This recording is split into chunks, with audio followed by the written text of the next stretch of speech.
Bonjour très chers élèves, la terminale S. Aujourd'hui, je vous propose une vidéo sur la notion du module d'un nombre complexe. C'est une notion importante qu'il faut bien savoir comment ça fonctionne. Donc aujourd'hui, nous allons parler du module d'un nombre complexe. Alors, nous allons choisir un nombre complexe Z égale A plus IB. Eh bien, qu'est-ce qu'on va appeler module du nombre complexe A plus IB? Ben, le module du nombre complexe égal A plus IB, c'est un nombre positif qu'on va noter tout simplement comme ceci. Un peu comme si on voulait écrire valeur absolue de Z. Mais ici, quand nous allons voir ça sur le plan complexe, on va lire module de Z. Donc le module de Z, c'est un nombre positif. Ce nombre positif se calcule tout simplement en utilisant la partie réelle et la partie imaginaire qu'on élève au carré sur la racine carrée. C'est aussi simple que ça. Ça, c'est la définition, ou si vous voulez, la formule qui nous permet de calculer le module de n'importe quel nombre complexe. Aussi simple que ça. Voyons ça à travers un exemple. Prenons Z égale à 1 moins I racine carrée de 3. Ben, nous savons que dans cette écriture, la partie réelle A est égale à 1.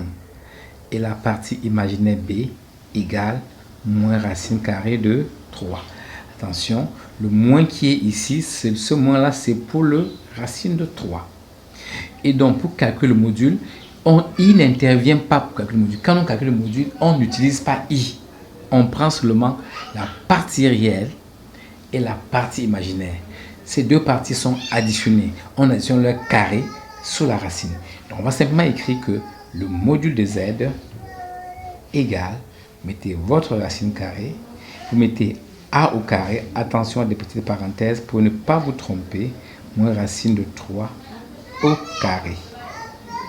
Et ça, vous savez faire depuis la troisième, ça va nous donner racine de 1 plus 3, c'est-à-dire racine carrée de 4, c'est-à-dire 2. Donc, le module de Z est donc égal à 2. Donc, je précise ici que le module d'un nombre complexe, c'est toujours un nombre positif. C'est toujours un nombre positif. Il est d'ailleurs différent de 0 parce que ici, on va s'intéresser au nombre complexe différent de 0. Le nombre complexe ne nous intéresse pas. Donc ici, le module est un nombre toujours positif qui dépasse 1. Eh bien, voyons quelques propriétés de la notion de module d'un nombre complexe. Voyons quelques propriétés dans ce cas-là. Eh bien, propriété.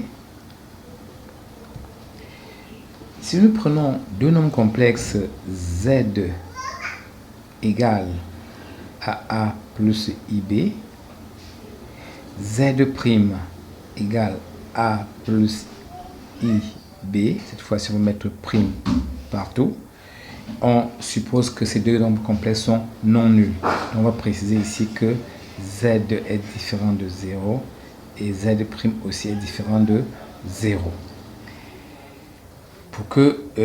Pour que ces complexes soient définis. Alors, première propriété, la première propriété qu'on va utiliser beaucoup dans les calculs, c'est que si nous voulons calculer le module de deux nombres complexes, nous pouvons calculer séparément ces modules-là.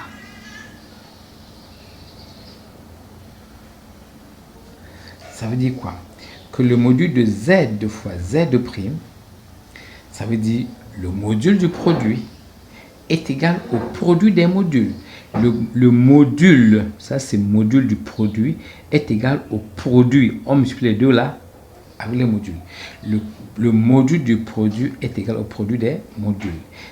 Ça va beaucoup nous intéresser pour faire les calculs.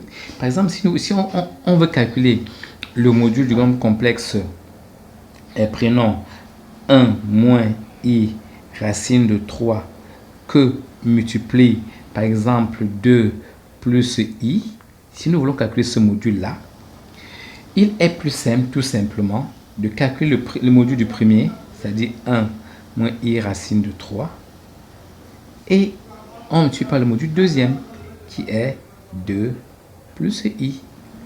On voit que si on fait ça, le calcul est plus simple ici. Parce que ici, pour calculer, il faut d'abord développer tout ça. Il faut d'abord calculer tout ça. C'est pas intéressant.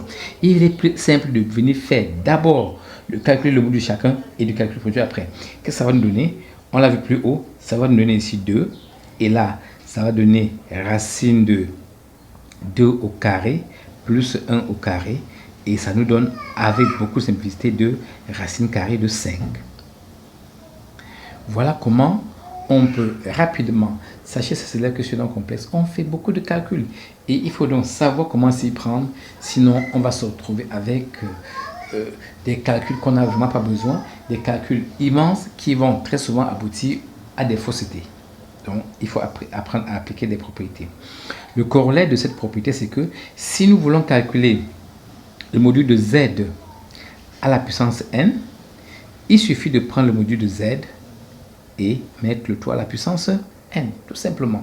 Par exemple, si nous voulons calculer le module de 1 moins i racine de 3, tout ça à la puissance 4 par exemple,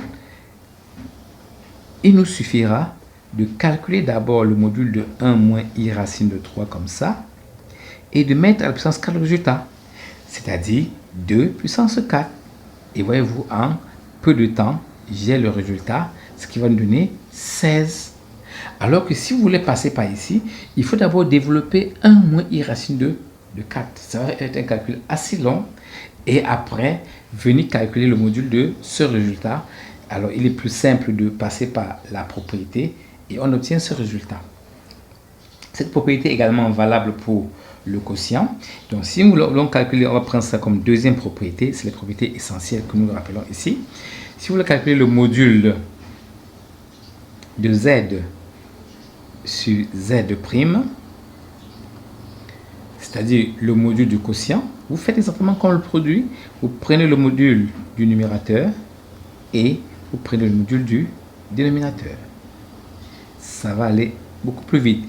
Prenons l'exemple de tout à l'heure. Si nous voulons calculer le module de 1 moins i racine de 3, le tout sur 2 plus i, l'exemple qu'on a eu un peu plus haut.